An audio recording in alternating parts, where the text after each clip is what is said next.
Hello everyone, আসসালামু আলাইকুম। আপনারা সবাই কেমন আছেন? আশা করি সবাই ভালো আছেন।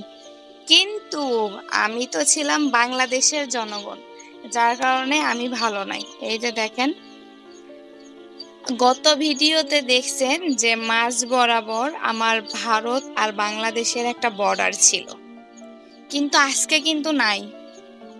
কেন নাই তা কি জানেন?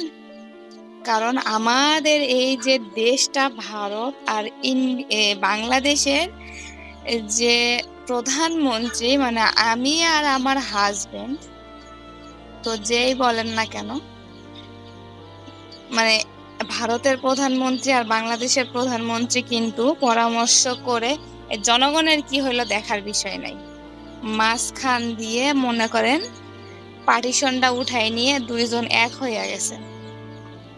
কারণ আমার খামারে ছিল ওই যে একটা রাসেল ভাইপার, এই রাসেল ভাইপারটা আসছিল বাংলাদেশে। সেই সঙ্গে কিছু ছিল ওই যে আর্জেন্টিনা ব্রাজিলের খেলা। এই যে দেখেন, এইভাবেই রাসেল ভাইপার বাংলাদেশের দিকে আসছে, আর জনগণ এই যে সাইড কাটতে কাটতে মনে করেন মাঝখান দিয়ে রাস্তা দিয়ে দিছে।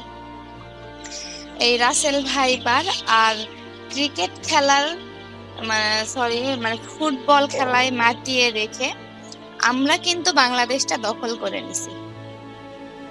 ঠিক আছে, আপনারা আমার এই যে জনগণ কোথায় গেল না গেল আমার দেখার বিষয় নেই। আমরা সচেতন নাগরিক, আমাদেরকে ভারত আর বাংলাদেশে এক হতে হবে। আমার খামার আমি ভালো বুঝবো না তো আপনারা ভালো বুঝবেন? আমি খামার পরিচালনা করি, কে খাবার কম পাইলো কে খাবার বেশি পাইলো এটা দেখার বিষয় আমার না। লাভ আমার যেখান থেকে আসবে আমি সেটাই করব। যার কারণে রাসেল ভাইপার দিয়ে এদের দুইজনকে আতঙ্কে রাখে, মানে বাংলাদেশকে আতঙ্কে রাখে, আমি মনে করেন ভারত আর বাংলাদেশের বর্ডারটা খুলে দিছি।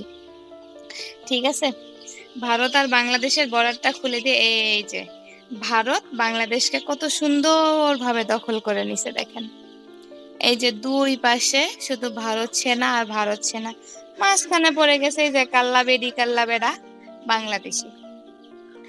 এদের তো বুদ্ধি নাই, যত বুদ্ধি এই যে দেখেন এরা মাঝখানে পড়ে আছে, আর এই যে দেখেন দুই পাশে ভারত সেনারা চলে গেছে।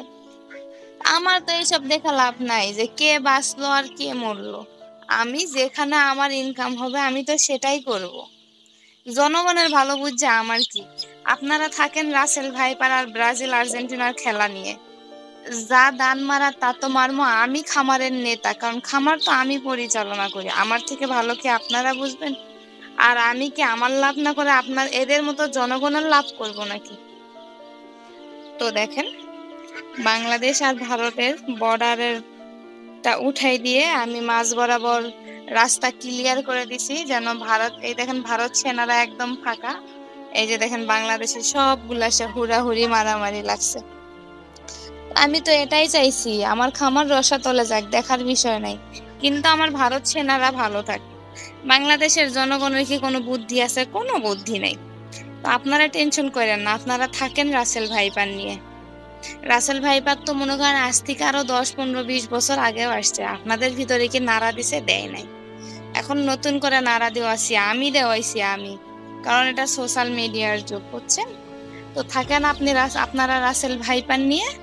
আর আমি মনে করেন এই যে কত সুন্দর দুইটা দেশকে মিলিত করে দেওয়ার জন্য রাস্তাটা ক্লিয়ার করছি, বোঝেন নাই? এটা কত ভালো হয়েছে না? একদম ভালো হয়েছে। আমি জনগণের স্বার্থেই করছি, জনগণের ভালোর জন্যই করছি।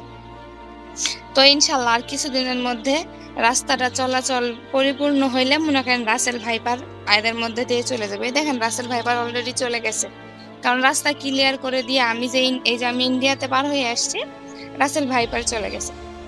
তো যাই হোক, তোমরা সুখে থাকো, বাংলাদেশ আর ভারত মিলেমিশে থাকো। ভারত তুমি জয় করো, বাংলাদেশ তুমি মরো। ধন্যবাদ, সবাই ভালো থাকবেন, সুস্থ থাকবেন, আর রাসেল ভাইপারের দিকে খেয়াল রাখবেন।